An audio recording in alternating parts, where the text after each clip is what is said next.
Le thème de mon message, comme je le disais tantôt, c'est les profondeurs de Dieu. On a lu un premier passage. C'est le passage de Apocalypse, chapitre 2, à partir du verset 24. Ce qui m'intéresse à l'intérieur est que Jésus, quand il fait des reproches à l'une des églises d'Asie mineure, il va dire: tu ne t'es pas mêlé à ceux qui ont connu les profondeurs de Satan. Pourquoi il faut aller dans les profondeurs de Dieu? Parce qu'il y a des gens qui vont dans les profondeurs avec Satan. Donc pendant que toi tu dors, les gens du camp d'en face, eux ils ne dorment pas. Les gens du camp d'en face, eux ils posent. Toujours je vous rappellerai ici que nous sommes dans un monde où les forces du bien sont d'une part et les forces du mal sont d'autre part. Nous sommes dans un monde où il y a deux camps. L'armée du bien dirigée par Jésus-Christ et l'armée du mal dirigée par Lucifer. Est-ce que je parle à quelqu'un?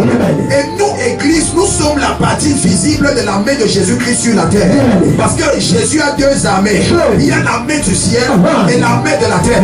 Lorsqu'on parle de l'Éternel des armées, on parle de toute son armée qui l'entoure, de toute son armée qui l'englobe, de toute son armée qui est avec nous. Et l'Église donc a été mise sur terre afin de représenter l'armée de Jésus sur la terre. Ça veut dire qu'en tant que chrétien, tu es un soldat. Quelle que soit la fonction que tu as dans la maison de Dieu, tu es un soldat.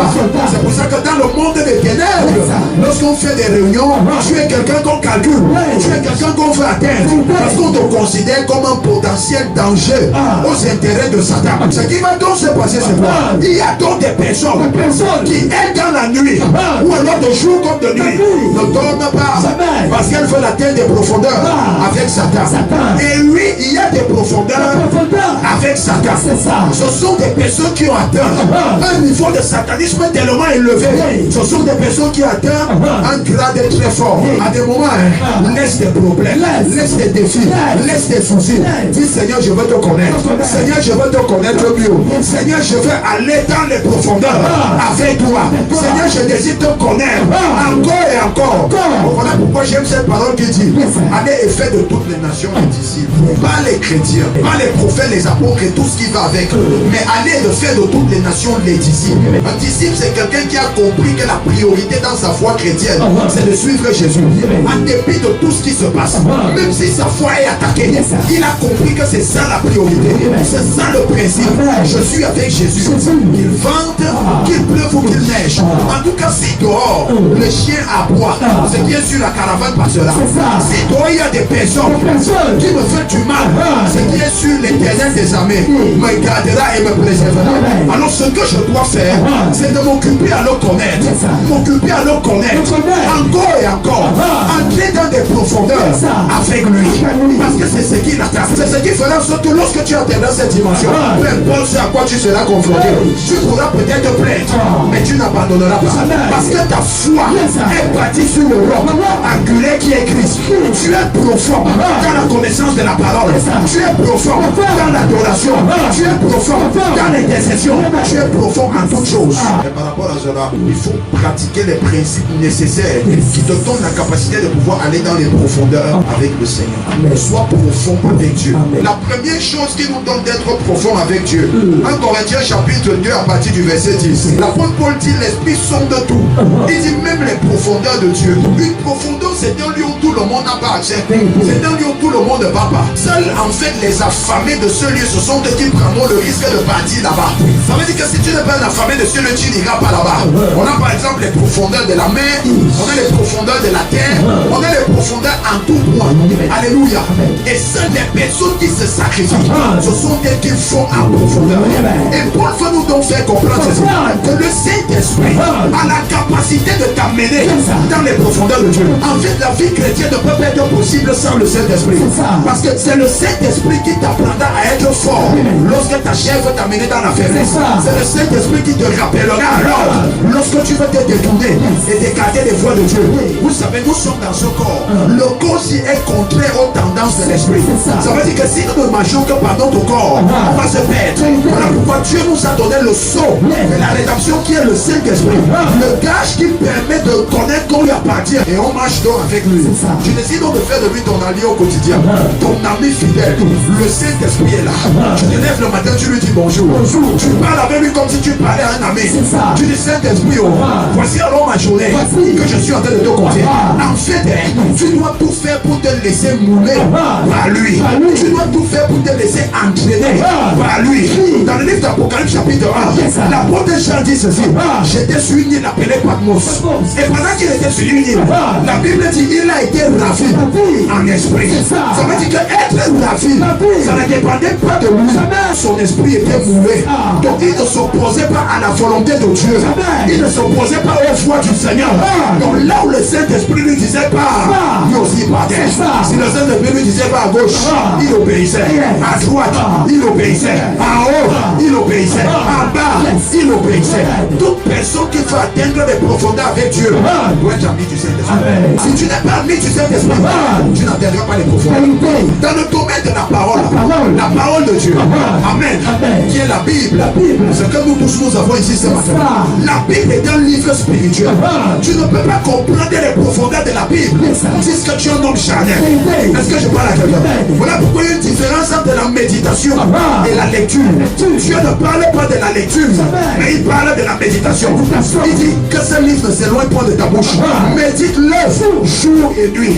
Dans le psaume chapitre 1, verset 1, il dit encore: heureux l'homme qui n'écoute pas le conseil des méchants, qui ne s'arrête pas sur la voie des pécheurs et qui ne s'assied pas en compagnie des moqueurs, mais qui trouve son plaisir dans la loi de l'Éternel, en la méditant jour et nuit. Donc on ne parle pas de la lecture, parce que celui qui lit la Bible peut lire la Bible en 2 mois, mais celui qui médite lit la Bible dans le but de comprendre le sens caché des Écritures, la partie de la révélation, la partie cachée, ce que cache le verset. C'est ça que je cherche à comprendre, et cela ne peut pas être possible dans ta vie. C'est ce que le Saint-Esprit n'est pas dans ta vie. C'est lui qui te donne la capacité de comprendre le sens profond. Vous savez, méditer, c'est élever son esprit.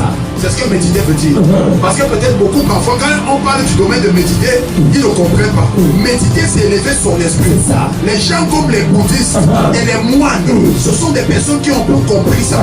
Tu peux voir quelqu'un qui est assis, il a formé ses pieds en position façon là. Il ferme les yeux et on va te dire il est en méditation. Il est capable de faire même 5 heures de méditation. Pourquoi? Parce que c'est quelqu'un en fait qui a appris à faire des achats et à lever son esprit. Donc lors de la méditation, ton esprit doit être en effet. Ton esprit doit s'élever. Ton esprit doit transcender le monde physique pour aller dans la dimension spirituelle. Si tu ne peux pas faire ça, il te sera compliqué de comprendre l'essence cachée des Écritures. Voilà pourquoi il y a des gens que lorsqu'ils lisent la Bible, ils disent je ne comprends rien. Parce que l'exercice là tu ne l'as pas encore fait. Même des enfants de Dieu à l'église, quand ils lisent la Bible, c'était comme s'ils lisaient son nom. C'était comme si devant lui il avait un livre d'histoire géographie. Il avait un bouquin d'histoire géographie.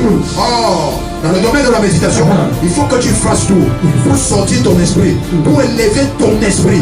Ton esprit doit être élevé. Et quand ton esprit sort, il faut que ton esprit aille à la rencontre de l'esprit du témoignage qui te donne la capacité de pouvoir comprendre les sens cachés des Écritures. Et lorsque vous faites tes yeux s'ouvrent. Tu commences à voir des révélations que toi-même tu n'expliques pas. Les profondeurs de Dieu, bien aimé, tu dois aller là-bas. Tu dois sortir de la surface. Je ne sais pas à quel niveau tu es. Souvenez-vous un dimanche ici, j'avais parlé des dimensions de l'esprit. Alléluia. Par le fleuve où Ézéchiel dit au premier niveau, l'homme arrivait au niveau des chevilles. Alléluia. Au deuxième niveau, l'homme arrivait au genou. Au troisième niveau, ça m'arrivait aux hanches. Et au quatrième niveau, je ne pouvais même plus parce que ça débordait. J'aimerais vous dire, à ce niveau, ce n'est plus toi, mais c'est l'esprit de Dieu. Ce n'est plus toi, mais c'est la présence de Dieu. Voilà pourquoi Paul a dit, si je vis, ce n'est plus moi qui vis, mais c'est Dieu qui vit. Est-ce que je parle à quelqu'un? Va dans les profondeurs. Va dans les profondeurs. Le niveau de connaissance que tu as là, ça ne doit pas te suffire. Dis que ça ne me suffit pas. Ça ne me suffit pas. Je suis encore affamé. J'ai encore besoin plus de toi, Seigneur. Dépouille-moi, Seigneur. Je veux connaître. Oh, je veux connaître. Seigneur, je veux te connaître. Dans le domaine de la parole, la compréhension est limitée. Donne-moi d'aller dans les profondeurs. De comprendre ce que je ne comprenais pas. De connaître ce que je ne connaissais pas. Tu dois entrer en profondeur. Tu dois entrer en profondeur. Tu dois entrer en profondeur. Tu dois entrer en profondeur. Mais Ceci passe par le sacrifice. Ça passe par le travail. À des moments, enferme-toi 5 heures de temps dans ta chambre. Tu dis à Dieu, Seigneur, remplis-moi de toi. Je veux aller dans les profondeurs. Je veux aller dans des hauteurs. Bien-aimé, tu prends ton téléphone, tu mets de côté. Tu prends tout ce qui peut te distraire. Tu mets de côté. Tu dis, Seigneur, me voici, me voici, me voici, me voici. Je ne suis pas venu pour mes problèmes. Je suis venu pour que tu m'aides. Je suis venu pour que tu me remplisses. Seigneur, j'ai besoin de toi. Ayam malota, ayam baria, rekoto baria, alonso baria. Tu vas te rendre compte. Plus tu vas aller, tu auras soif. Tu auras soif. Ça sera comme le moteur diesel à 16 volts qui aura en toi. Tu n'auras plus envie de t'arrêter. Tu auras toujours envie de continuer, de continuer, de continuer, de continuer et de continuer. Je suis venu communiquer à quelqu'un cette flamme ce matin. Je mets en toi la soif de Dieu. Je mets en toi la soif des choses du Seigneur. Bien-aimé, va en profondeur. Bien-aimé,